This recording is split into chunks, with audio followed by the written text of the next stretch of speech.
Hello YouTube, I'm Arctic Bjorn, and this is part 3 of my World of Warcraft for Beginners series. In the last 2 series, we gave you advice on choosing a realm and looking at the different factions and races, and in this video I'm going to be going over classes from a beginner's perspective. Stay tuned for more information. But there's one they fear.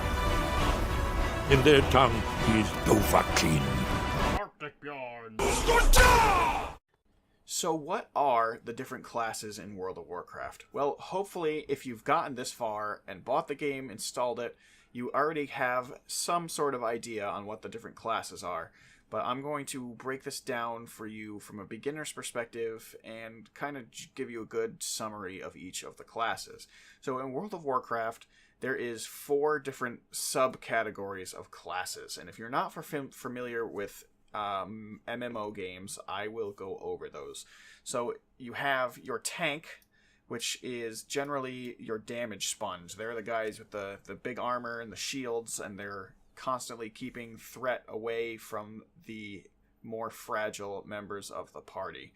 You have your healers, who are exactly what they sound like. They do the healing for your group or for yourself. And then you have 2 types of DPS, which stands for damage per second. They're your damage dealers. So in the first category is your melee damage dealers, which are people with the big axes and swords. They run up and they smash things with their weapons. And you have the ranged damage dealers, which are stuff like hunters, mages, warlocks, who do exactly what it sounds like. They attack from range or from a distance.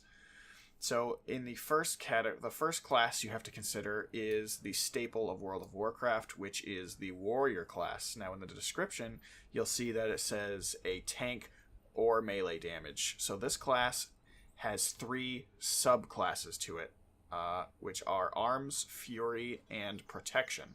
Which means, and we'll go over the subclasses later, but the general summary for warrior is you can either be a tank or you could be a melee damage dealer. So these guys are the up-in-your-face, charge in, and destroy everything. In a typical other MMO-style game, these guys would be considered the barbarian class. So if you are all about fast combat and getting up in people's faces and smashing them with huge weapons, then the warrior is definitely the class for you. Next up is the Paladin.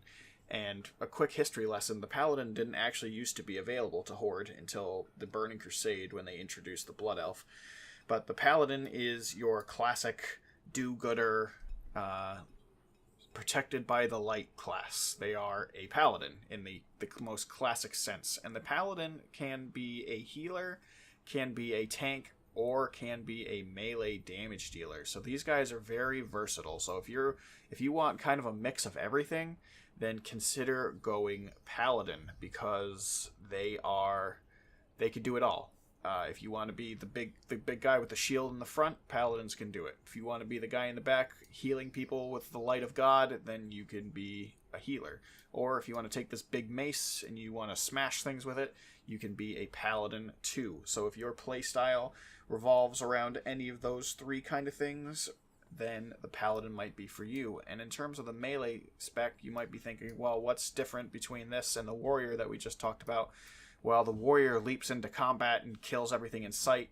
The Paladin does kind of the same thing, but in more of a dignified manner, and mixes in a little bit of magic with his attacks. So that is the quick summary for the Paladin. In continuing in the melee DPS, you have the rogue class, and they are only melee DPS. That is their only job. But they are the stealth characters, the assassin characters, and the poison damage dealing characters. So if you are into being sneaky or being picking people's pockets, having the ability to stealth, stabbing people with poisons, then the rogue is definitely the class for you. These guys are all about stealth and being tricky, and they are a ton of fun to play. They have certain features in this game that other classes do not get, like the ability to pick pockets, which actually leads to a lot of really fun side stuff to do as the rogue. So they are rogue in the typical MMO sense, where they are the stealth-based class. And if you are playing in Legion, there is 2 other choices for melee classes, but they don't unlock until later in the game. So if you are looking for a video on the Death Knight and the Demon Hunter, that will be in my more advanced series. For now, we're focusing on just the base classes that you'll get if you buy the game and are starting fresh from the very beginning. So now let's circle back up and go to the ranged classes. So, oh, you have the monk in melee. I forgot about the monks.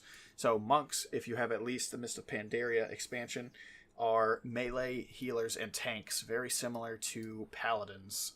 These guys, their tanking spec is called the Brewmaster, and they smash these big ale kegs on people. The healing race is called the Mistwalker, so you can soothe people with your healing mists. And the melee class is called the Windwalker, which is essentially you just go around punching things. So if you kind of liked the brutality of the warrior, but liked the versatility of the paladin, and think that smashing kegs over people's heads and punching them to death is more your style and getting into the bar fighty kind of character, then you want to go with the monk, because they're as versatile as the paladin, but with a different flavor. They're very more agile. The monk's major thing is they have the big dodge roll, so they can roll around and stuff like that. So they're like the agility version of a paladin, and they're a lot of fun to play. So moving back up to here, we have the hunter class, and they are the first of our ranged damage dealers. While they can also do melee damage, they have a spec called survival. They predominantly focus on attacking from range. So your hunter is basically your ranger class in this game. So your hunter attacks with a ranged weapon, be it a bow, a crossbow, or a gun. Every hunter gets a pet, and you can choose which pet you have, so you can go out and tame different pets. So that's kind of cool, like collecting all the different pets. And there's not much to say about them. I mean, they are exactly what they sound like. They are your typical ranger class that attacks with a bow and has a pet. They do have a spec or a subclass that has the option to get rid of the pet, and you just fight on your own like a lone wolf. And they have the ability to become a melee damage class as well with their survival spec. The priest is predominantly a healer class. They also have their ranged DPS class. So the priest has three subclasses that heal, 2 subclasses that heal, and 1 that does damage. So the 2 that heal are called Discipline and Holy, and the 1 that does damage is called Shadow. So if you're leaning towards a healer, then the priest might be a good option for you. The Discipline priest deals with putting up holy shields on people and preventing them from taking damage entirely. And the holy priest is about healing people with holy light, kind of similar to the holy paladin. And then the shadow priest is really fun, probably one of the most unique ranged things in the game. Essentially, you take on this dark, shadowy void form, and you deal like mental damage to people, and the whole class involves like casting with insanity. If you're into like HP Lovecraft, then definitely consider doing a shadow priest, because they are very into like the void and like craziness and stuff like that. And so the next class is the shaman, and the shaman can do 3 things. They can do ranged damage, they can do melee damage, and they can heal. So the healing class for the shaman, the subclass, is called Restoration, and they heal people with the power of the elements, mainly earth and air. So they have stuff like healing rains, and they can hold a shield while they're healing, so they're a little bit beefier healers, but not as beefy compared to the paladin. They have a ranged DPS subclass called Elemental, which is really cool. They fight with all the elements, and in the new Legion expansion, they rip chunks of earth out of the ground and throw them at the enemy, and they fire lightning bolts out of their hands, and it's visually a lot of fun to play. So if you're looking for like a very like Avatar, like one with the elements kind of ranged class, definitely consider the Elemental Shaman. And finally, they have a subclass called Enhancement, which is they dual wield one-handed weapons, similar to what you're seeing here. These are fist weapons, and they essentially infuse their weapons with lava and lightning, and they smash things to death. So they're like the arcane mystic warriors. So Shaman are pretty well-rounded, but they don't have a tank spec. Some things to consider is Shaman get the Ghost Wolf form, which allows them to turn into a wolf and run faster. But that is, I mean, you get mounts pretty early in the game now, so it's not entirely useful. The Mage is a ranged-only class. They are exactly what it sounds like. They are the wizards of this game, pretty much. And they have 3 subclasses. Those are Arcane, Fire, and Frost. So it is an Arcane Mage. You essentially just are firing concentrated energy at people. It's a lot of purple effects. You deal with some time magic, which is pretty cool. And then Fire and Frost are exactly what it sounds like. As a Fire Mage, you're just hurling fire at people and lighting shit on fire. And as a Frost Mage, you are throwing ice and freezing things.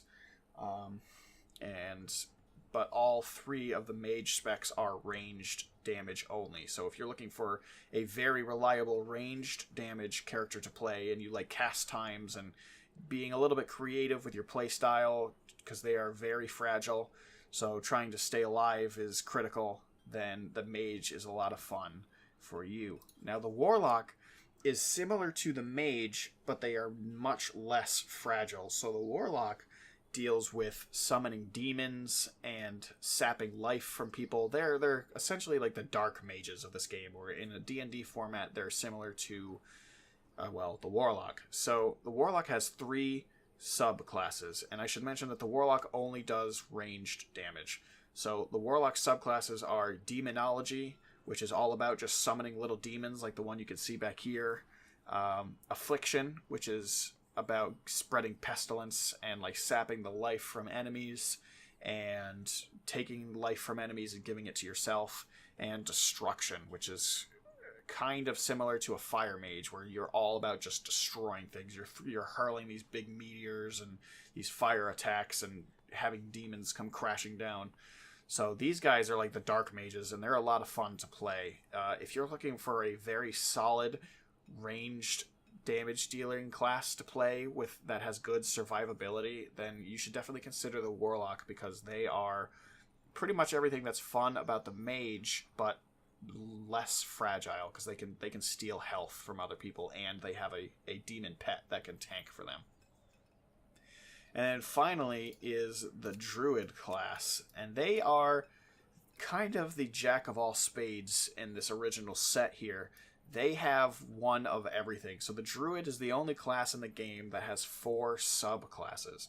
So the Druid has a tanking subclass called Guardian, where they turn into this big beefy bear that can just take all this damage, which is a lot of fun. They have a melee damage subclass called Feral, where you turn into essentially like a lion, and you just rip things up to pieces with your claws, and you bite and scratch and make things bleed. So that play style is very similar to the Rogue.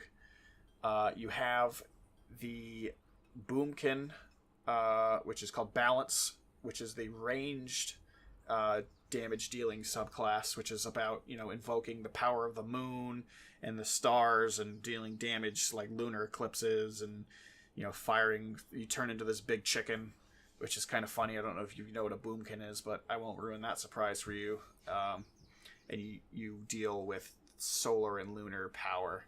And then they have the Restoration subclass, which is the Healing subclass, which is all about heals over time. They are the best healing over time class in the game, which means you would place a heal on somebody and it will heal them over time instead of all at once. So if you're looking for a very versatile class, if you're looking for something that can do everything, and you could just switch back and forth between the different types of animals, then the Druid is a lot of fun, because even if you don't go as one of those subclasses, you still have the ability to shift into one of those other animals. Now, like I said, I will cover the Death Knight and the Demon Hunter in another video, because you have to be at least level 55 and level 70 to unlock these characters. So this video is just going to be for the beginners coming in fresh, so ignore these last two. Overall, I would say most of the classes are very balanced in terms of what they do, so I wouldn't really worry so much about the end game, but worry about doing something that you enjoy doing in MMO games. If I had to recommend a class for a beginner, I would choose either the Warlock, the Paladin, or the Druid, I would say, are my top 3 picks for brand new people to the game. But you guys know yourselves better than I do, obviously, so at the end of the day, it's all about choosing something that's fun, because most of these classes are so well balanced that if you're worried about the end game content, you don't have to be, because whatever you enjoy playing is going to perform well. So as always, guys, feel free to leave a comment in the video if you have any questions or any requests for this series, and feel free to let me know what your favorite classes are and why. I personally have played all of them, but my personal favorite class to play at a high level has to be the warrior. I mean, there's just nothing sweeter than jumping in and smashing around and causing chaos. It's just a primal instinct of mine, I guess. But I hope you guys enjoyed the video, and in the next video I will be choosing a character to play, and I will be going over basically all of the stuff you need to know at level 1. Take care, guys.